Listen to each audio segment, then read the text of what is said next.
Hello! So we're on day 8 of what I'm calling a level 4 quarantine. For us, that means no one in or out except Rob, who still is going to work every day. He works in the healthcare field. And we are just hanging out here in the house when it's raining and within the perimeter of our little 4-acre slice of paradise when it's not. And anyway, I'm almost out of bread, and I had a couple people actually ask if anybody had any good bread recipes, and I think this is a great bread recipe, so I'm gonna make some and show you how to do it from scratch. So this is a basic white bread, and it doesn't take a lot. It takes flour, sugar, vegetable oil, salt, and a packet of yeast. That is it. Okay, so we're gonna get started. I put a cup of flour in my bowl already, and then I'm gonna add 2 tablespoons of sugar. And the sugar, it feeds the yeast.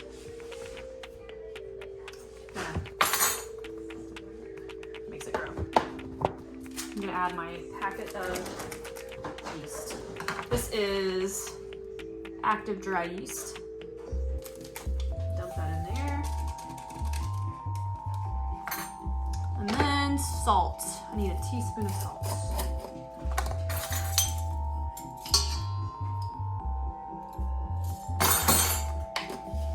All right, so put those all out of the way. We don't need those anymore. All right, now I'm gonna add my water and my oil, so my wet ingredients.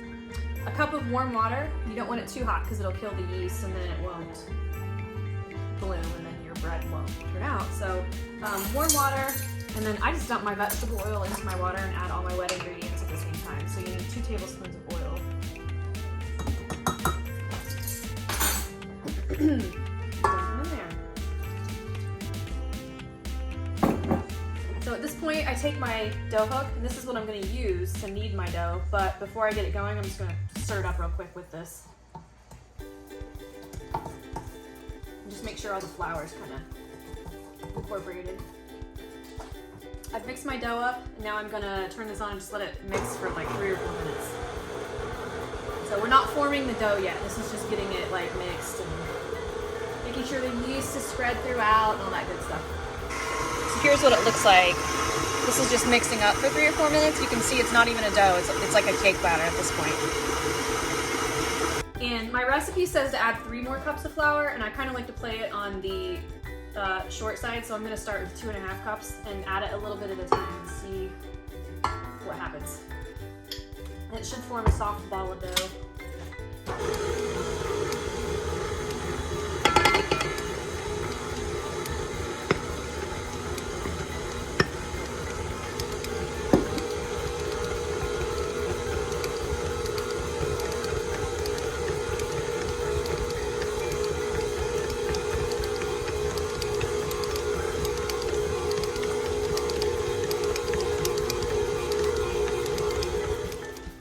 Alright, so I've got a ball of dough in here, and I'm going to show you.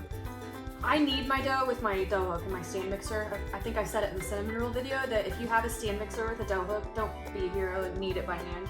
But if you don't, it's alright. You just need to flour a cutting board, and then a little bit of flour on your hands, not much. And then this is how you would knead it if you were kneading it by hand. And you're gonna do this for like 10 minutes. So if you're doing it by hand, that's why I say don't be a hero. This is an arm workout. So I guess if you need to get your arm day in, this will work. But here's how you knead it. There's no like trick. You just need to make sure that you're massaging your dough for 10 minutes. And no, that's not a euphemism for anything. And I just kind of work my palm and my hand into it, turn it over as I do this. And you are looking for an elastic, smooth dough. So again, I'm not gonna knead this by hand for 10 minutes. I'm gonna do this in my stand mixer, so.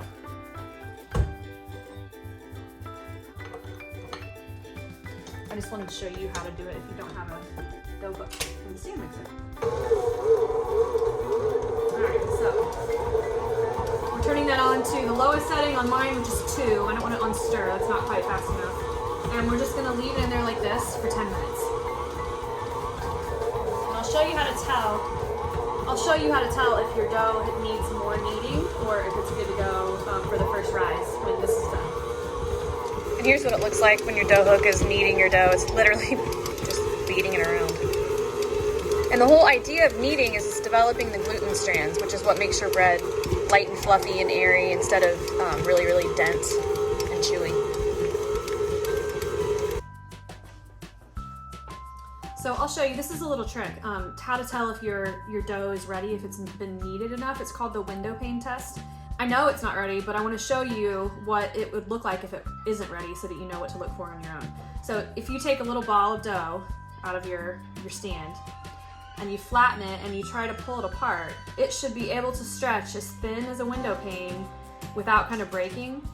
And you can see if I do that right now, it's not elastic and it breaks before I can even get it to that thin, like, window pane point. So this is how you know it's not ready yet. If your dough is doing this and you can't even get it paper thin, and it just breaks apart, then you're not ready yet. So this is not stretchy or elastic at all. So it's still got a long time. All right, so it's been 10 minutes. Let's see where we're at. All right, so here's my ball of dough. I'm gonna hold it up to the light and I'm stretching it, and you can see, well, you may not be able to see, but it's not breaking like it did. It will break if you stretch it enough, but I can get it paper thin and it doesn't break. It's getting better. So I'm gonna knead it for a couple more minutes just to make sure and cover all my bases. All right, it kneaded for a couple more minutes, so it's been maybe like 12 minutes total, I don't know, but we're gonna check it again. You can already see that it can get paper thin. You can see the light through it, like a window pane, and it doesn't break. So that right there tells me the gluten strands are developed enough to form a light loaf. So again, I'm looking at it through here, I'm looking at the light through the bread, and I can see it hasn't broken, we're good. So, here's what you're gonna do. Get my dough off the dough hook. And this bread has to rise twice. So the first time it's gonna rise in a bowl.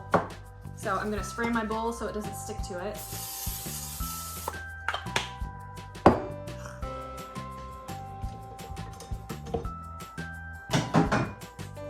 And then get my dough. And I always like to, on my board here, kind of try to shape it into a ball. And that's not necessarily like a rule, but it just looks pretty. So I get it shaped into a ball like this, and I tuck the edges under. And then I drop it into my bowl and kind of flip it all around so that all parts of it get oiled. And then if you have saran wrap, you can put saran wrap over this. I'm just gonna use a towel. And here's what I do in the winter when it's really cold at my house. If it were summer, I would leave this on the counter to rise, but today, I'm gonna take my oven and put it on the lowest setting, which in my case is 150, and I'm gonna let that preheat. As soon as it comes up to 150 degrees, I'm gonna turn my oven off, and then I'll put my bowl with my dough inside, and that will create a warm enough environment where it'll rise nicely over the next like 30 or 40 minutes. So bread's in the oven, it's rising for the first time, and I'll check it in like 30 or 40 minutes, and when it's doubled in size, then you know you're ready. So here's my dough. It's been in my warm oven for like, I don't know, 30 or 40 minutes.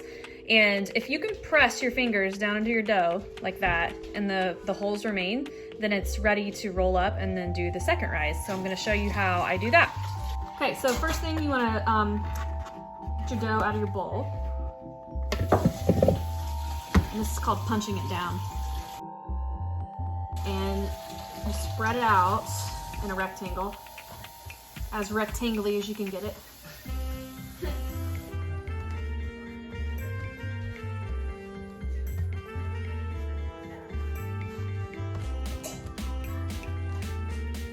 And then you want to start with the short side, and you're going to roll it up, kind of pressing the dough into itself as you roll it.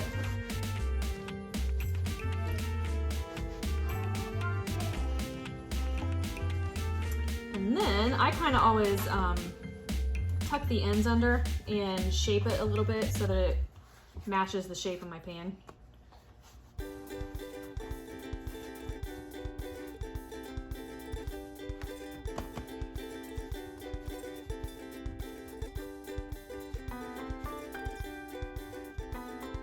Okay, and then spray your pan. And then just plop your dough down in there, and you want it seam side down. And then we're gonna cover this again and put it back in the oven for another 30 to 40 minutes. And I'm just covering it with the towel, just like I did last time. All right, friends, the moment of truth. Our second rise is done. I'm gonna reveal the bread. Ah. So, it's been in the oven. It took a little longer than 40 minutes again, because it's not super warm in my house. But now I'm gonna preheat my oven to 375. And then I'll pop this back in there to bake. And it'll bake for probably like another 30 to 40 minutes. And then we'll check on it. We'll see what it looks like when it's done. Okay, so it's been about 35 minutes and I just took the bread out of the oven and I'm gonna show you what it looks like. And I wish that I had smell-o-vision. This smells so delicious. There she is, folks.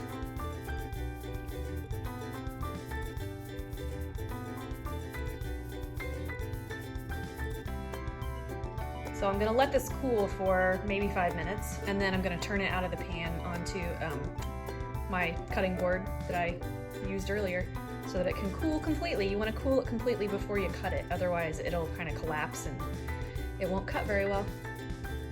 All right, so I'm gonna turn it out upside down and let it cool. So I'm gonna let it cool upside down, that way it doesn't get like sinky. And a good way to tell if your bread's done, when you tap it on the top, I'll do that for you. When you tap it on the top, it should sound hollow, which this does. So we're gonna cool it upside down like this and then cut into it and eat some of it for dinner. All right, we're gonna slice some bread.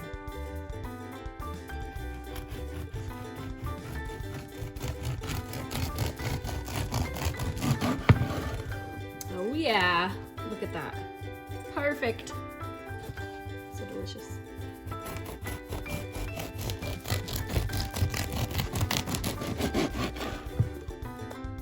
You want just one piece? No.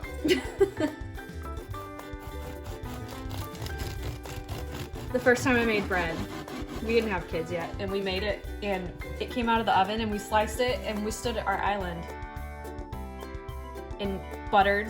Like, we sliced the whole thing up and we stood at our island and ate the entire loaf of bread in one sitting, like in one session. And then thought we were gonna die. So good. All right, here we go. Oh my gosh, I wish you could smell this. And it's warm.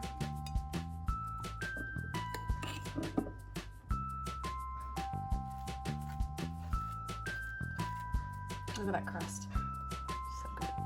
You have the first piece.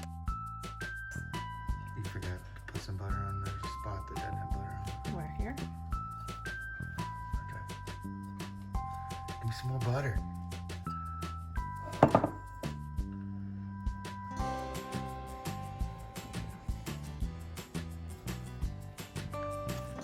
I want the end.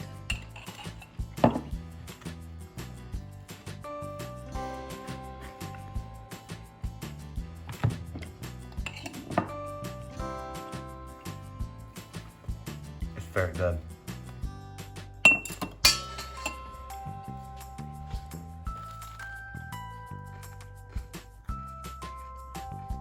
So good.